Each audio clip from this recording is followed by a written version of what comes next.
India TV YouTube channel को subscribe करें और बेल आइकन दबाएं। और आज की सबसे बड़ी खबर जो रही है वो है राम मंदिर से जुड़ी हुई। राम मंदिर जमीन विवाद का सच क्या है, जो आरोप लगे हैं हम आपको बताएंगे, लेकिन पहले स्वागत करना चाहते हैं, हमारे साथ आलोक कुमार जी जुड़ चुके हैं, विश्व हिंदू परिषद के कार्यकारी अध्यक्ष हैं। आलोक कुमार जी साहब का बहुत बहुत स्वागत है इंडिया टीवी पर। मैं जैसा कह रहा था कि कल से यह विषय चल रहा है बहुत ज्यादा और आरोप बहुत लगाए जा रहे हैं, सीधे मंदिर ट्रस्ट के ऊपर आरोप लग रहे हैं। मंदिर निर्माण के लिए जो जमीन खरीदी गई उसमें 16.5 करोड़ रुपए के घोटाले का आरोप लग रहा है। तो पहले तो मैं विश्व हिंदू परिषद की तरफ से आपकी प्रतिक्रिया लेना चाहूंगा इस पर। वो जो दो डॉक्यूमेंट्स है उनके अध्ययन से सत्य सामने आता है। कुसुम पाठक और हरीश पाठक ये उस जमीन के मालिक थे और अब से कुछ साल पहले सुल्तान अंसारी और रवि मोहन तिवारी के पक्ष में उन्होंने एक रजिस्टर्ड एग्रीमेंट टू सेल किया था। कुछ साल पहले माने जिस समय जब एग्रीमेंट हुआ उस समय इस जमीन का बाजार भाव 2 करोड़ रुपए था, पर उसकी रजिस्ट्री नहीं हुई थी, सेल डीड नहीं हुई थी। जब ट्रस्ट को लगा कि ये जमीन हमारे लिए बहुत उपयोगी है, कीमती है, तो पाठक से बात की। उन दोनों ने कहा कि हम बेचने को तैयार हैं, पर एग्रीमेंट टू सेल बीच में आता है। अंसारी से बात की। अंसारी ने कहा कि हमें कोई आपत्ति नहीं है, पर हमारे पास सेल डीड नहीं है। इसलिए पाठक, अंसारी और हम, ये तीनों पक्षों ने मिलकर के बेचना संभव था। कुसुम पाठक ने उसको उस 2 करोड़ रुपए में बेचा जिसमें एग्रीमेंट टू सेल था। और ऑब्वियसली ये आज का बाजार भाव नहीं, एग्रीमेंट टू सेल जब हुआ तब का बाजार भाव है। इसको खुद संजय सिंह भी मानते हैं जब वो कहते हैं कि इसका सर्कल रेट 5 करोड़ 85 लाख है। अब ये रेट पुराने समय में तय हुए थे। अयोध्या के राम जन्मभूमि के फैसले के बाद वहां जो विकास की अपार संभावनाएं पैदा हुई हैं, उत्तर प्रदेश सरकार ने नया अयोध्या बनाने के लिए जो योजनाएं बनाई हैं, तो सब लोग जानते हैं कि वहां धरती के दाम बढ़े हैं। ट्रस्ट ने एक ईमानदार सर्वे किया और उसमें से फिर बातचीत में ये पाया कि 18.5 करोड़ रुपए ये उस जमीन के वर्तमान बाजार भाव से कम है। ये तय हुआ कि ये दोनों काम साथ साथ होने चाहिए। कुसुम पाठक और हरीश पाठक अंसारी और तिवारी के फेवर में सेल डीड करें जी, और फिर उसके तुरंत बाद ये दोनों लोग ट्रस्ट के फेवर में एग्रीमेंट टू सेल करें। ट्रस्टियों ने इसको सहमति दी और इसलिए एक के बाद में एक ये दोनों चीजें हुई। इसमें कोई आर्थिक घोटाला नहीं है। जिन लोगों की आदत है कि आरोप लगाओ, चल जाए तो चल जाए, और अगर मुकदमा हो जाए डेफेमेशन का तो माफी मांग लो, ऐसे लोगों ने उत्तर प्रदेश के अगले चुनाव को देखते हुए जी कंफ्यूजन क्रिएट करने का प्रयत्न किया है। आलोक कुमार जी, मैं चूंकि मामला थोड़ा तकनीकी है जैसे आपने समझाया भी, और आप खुद एक वरिष्ठ वकील भी हैं, तो आप हमको बेहतर तरीके से समझा सकते हैं। मैं कुछ सवाल पूछूंगा बिल्कुल बेसिक जो लोगों के दिल में है, और आपको शायद लगे कि सवाल रिपीट हो रहा है, आप उसका जवाब दे चुके हैं, फिर भी मैं चाहूंगा कि इस पर क्लैरिटी हो जानी चाहिए। तो सबसे पहले जैसा आपने खुद बताया, वो कुसुम पाठक और हरीश पाठक की जमीन है जिसका एक एग्रीमेंट उनके और सुल्तान अंसारी और रवि मोहन तिवारी के बीच में साल 2012 में हो गया, ऐसा अभी आपने भी बताया, और वो एग्रीमेंट 2 करोड़ रुपए का था। मेरा सीधा सा प्रश्न है, जब ट्रस्ट ने वो जमीन खरीदने का सोचा तो उस वक्त उस जमीन का मालिकाना हक था किसके पास? वो जमीन किसकी थी? ऐसा था कि मालिक तो पाठक ही थे जी, पर एग्रीमेंट टू सेल के कारण अंसारी और तिवारी के पास में उसको खरीदने का पहला राइट था और उनकी सहमति के बगैर वो हमको नहीं बेच सकते थे। ठीक, यानी आप कह रहे हैं कि पाठक परिवार ने, पाठक दंपति ने ये एग्रीमेंट कर लिया था, लेकिन जमीन का हक, जमीन को इस्तेमाल करने का हक दूसरे पक्ष को भी नहीं हुआ था और ना ही कोई पैसे का लेन देन उनके बीच में हुआ था। पैसे का लेन देन एग्रीमेंट टू सेल में जितने रुपए का हुआ होगा उतने रुपए का हुआ होगा जी। मैंने वो एग्रीमेंट टू सेल खुद पढ़ा नहीं है, पर ऐसा कोई एग्रीमेंट टू सेल नहीं होता जिसमें बयाना न दिया जाए।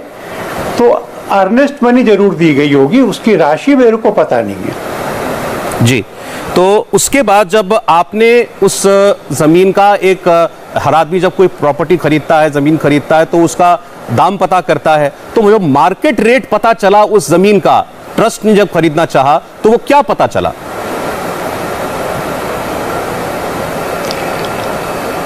$20 करोड़ के आसपास का दाम है, ऐसा ट्रस्ट के सर्वे में परिणाम सामने आया था।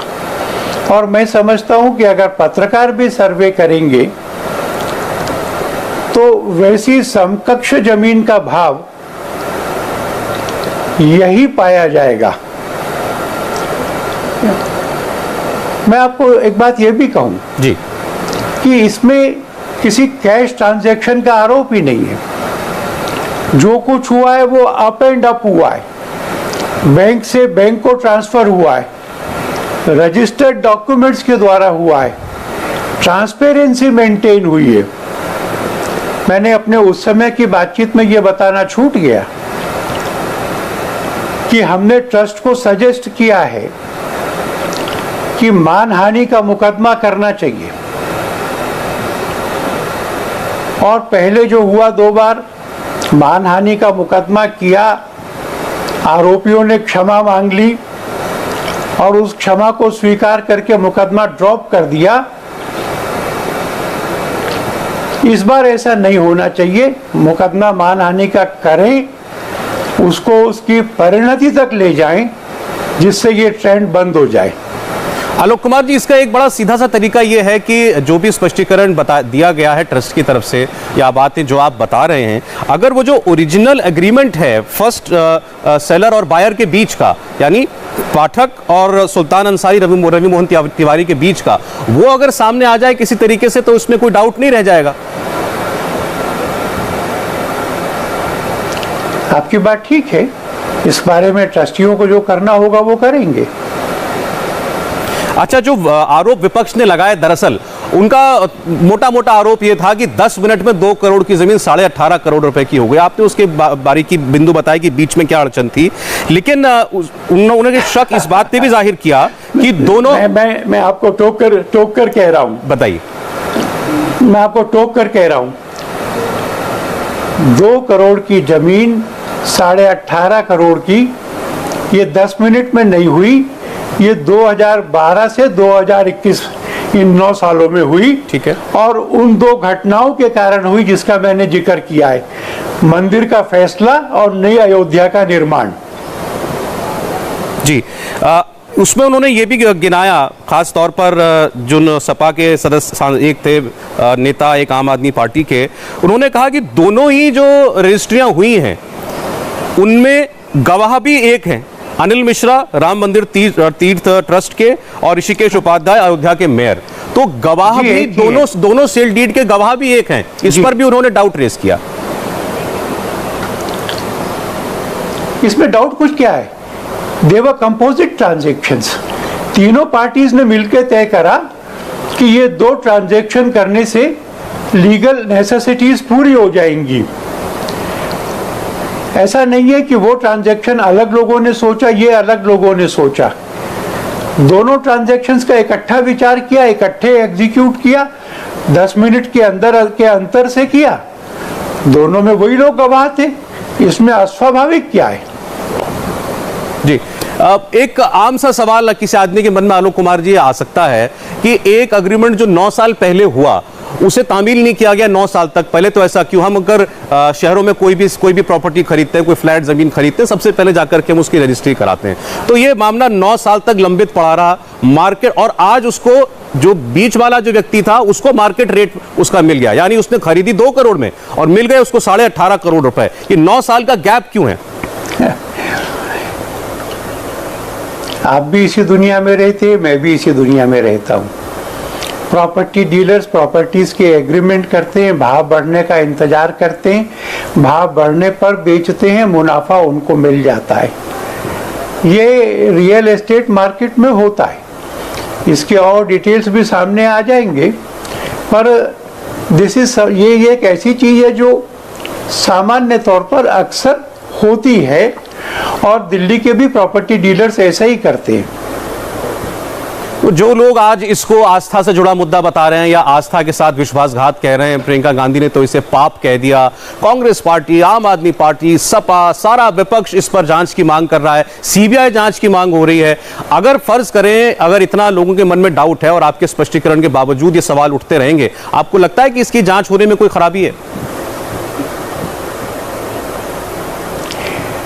मैं कहूं कि प्रियंका गांधी इस बात को याद करें कि उनकी सरकार ने सुप्रीम कोर्ट में एफिडेविट दिया था कि राम मिथिकल पर्सन है, वो कभी हुए नहीं। राम सेतु को तोड़ने की योजना बनाई थी। नरसिम्हा राव जी ने जो अयोध्या पर पुस्तक लिखी है, उसमें लिखा है कि जब राम जी प्रकट हो गए थे मिडल डोम में, बीच वाले उसमें मुसलमान गए प्रधानमंत्री जी के पास, जवाहरलाल नेहरू के पास में, और नेहरू जी ने उत्तर प्रदेश सरकार से रिपोर्ट मांगने की बजाय सीधा आदेश दिया कि मूर्तियों को निकालकर फेंक दो। नरसिम्हा राव जी ने लिखा है, जो लोग रामद्रोही रहे हैं, इस आंदोलन के द्रोही रहे हैं, वो आगत चुनाव के अंदर इस तरह के आरोप लगाते। मैं समझता हूं कि मामले में जांच तब होनी चाहिए जब प्रिमा फेसाई केस तो बने। अगर कोई अनपढ़ आदमी कहता है कि 10 मिनट में 2 करोड़ से 18.5 करोड़ हो गए, तो उसका मैं क्या करूं? ये तो 9 वर्षों की यात्रा में हुए। There is absolutely no case, no prima facie case, no semblance of a case to hold an inquiry into it. अभी आपने ये भी जिक्र किया था कि ये सब कुछ यूपी के अगले साल होने वाले आगामी विधानसभा चुनावों को देखते हुए किया जा रहा है। तो ये आपका आरोप है कि ये सारा का सारा मामला केवल राजनीतिक लाभ उठाने के लिए खड़ा किया गया, और जो आरोप लगा रहे हैं वो भी जानते हैं कि इसमें कोई दम नहीं है? मैं ऐसा ही मानता हूं कि हमारी छवि धूमिल करने के लिए जिन लोगों ने दशकों की तपस्या के बाद में संघर्ष और उसका कीमत देने के बाद में इस स्थिति को लाया है, उनकी प्रतिष्ठा बिगाड़ें, लोगों में शक पैदा करें और उस शक में से अपना राजनीतिक लाभ पैदा करें। मेरे को तो अंदाजा है कि इसके अलावा और कोई कारण इन आरोपों का नहीं हो सकता। क्या आपको ऐसा भी लगता है कि अब भी ऐसे लोग हैं राजनीति में जो कि राम मंदिर का निर्माण किस तरीके से उसमें अड़चन आए या वो लंबित हो, उसमें और वक्त लगे, ये चाहते हैं? निश्चित रूप से है, और इसलिए जब हमने निधि समर्पण अभियान शुरू किया तो उस पर आरोप लगाए गए। जब प्रधानमंत्री जी वहां पधारे तो कांग्रेस के नेताओं ने कहा कि प्रधानमंत्री को वहां नहीं जाना चाहिए था। बाकी लोगों ने भी कहा। इसलिए राम जन्मभूमि पर भव्य मंदिर बने, इसके प्रत्येक चरण का विरोध करना, इसके मुकाबले में कोई दूसरी समिति बनाकर समर्थन देना, ये सब प्रयत्न लगातार हो रहे हैं, क्योंकि अगर राम जी की संस्कृति इस देश में आ गई, अगर राम जी हम सबके जीवन में उतर गए, तो फिर इन सब चीजों को करने वाले लोगों का देश में क्या स्थान रहेगा, इससे वो आशंकित है। और इसलिए इस तरह की ओछी हरकतों पर उभर कर आए हैं।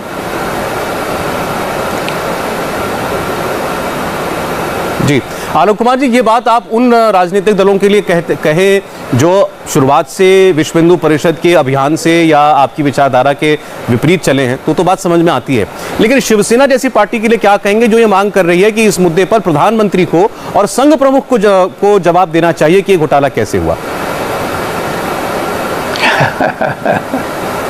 शिवसेना जरा नई सेक्युलर हुई है, इसलिए उसको compete करने के लिए ज्यादा जोर से बोलना पड़ता है। वहां पर भूमि पूजन का समारोह नहीं हो जी, ये केवल शिवसेना ने कहा था।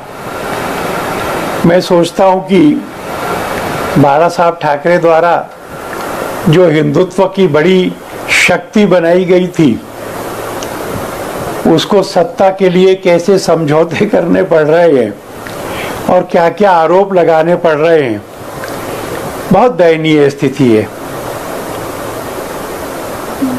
आलोक कुमार जी, आपका बहुत बहुत धन्यवाद हमसे बात करने के लिए और ये स्थिति को क्लैरिफाई करने के लिए, तकनीकी रूप से भी और एक सामान्य ज्ञान के नजरिए से भी कि इसमें क्या फैक्ट्स थे, क्या आरोप लगाए गए, उसकी हकीकत क्या है। बहुत बहुत धन्यवाद हमसे बात करने के लिए।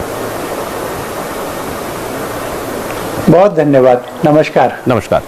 आलोक कुमार जी विश्व हिंदू परिषद के वर्किंग प्रेसिडेंट, उनका कहना है कि हम जांच की मांग भी मांग लेते अगर इसमें प्राइमा फेसी पहली नजर में अगर कोई मामला बनता तो भी, लेकिन इस पूरे मामले में सारे फैक्ट्स पारदर्शी हैं, पूरी डील बिल्कुल साफ है और जो कुछ किया गया, जो भी जमीन खरीदी गई बाजार भाव पर खरीदी गई और जो लोग ये आरोप लगा रहे हैं कि 10 मिनट में या 5 मिनट में जमीन के दाम 2 करोड़ से 18.5 करोड़ रुपए हो गए, उसका जवाब भी उन्होंने दिया कि 9 साल पहले इसका एक एग्रीमेंट हो चुका था, लेकिन वो तब के दाम के हिसाब से था, आज उसका बाजार दाम उस जमीन का कुछ और है। बल्कि उन्होंने तो यहां तक कहा कि वो जमीन दरअसल लगभग 20 करोड़ रुपए की है, जिसको ट्रस्ट ने कम दामों में 18.5 करोड़ रुपए देकर खरीदा है। नमस्ते, मैं हूं मीनाक्षी जोशी। वीडियो और खबरों से अपडेट रहने के लिए India TV YouTube channel subscribe करें, बेल आइकन दबाना ना भूलें। जुड़े रहें इंडिया टीवी के साथ।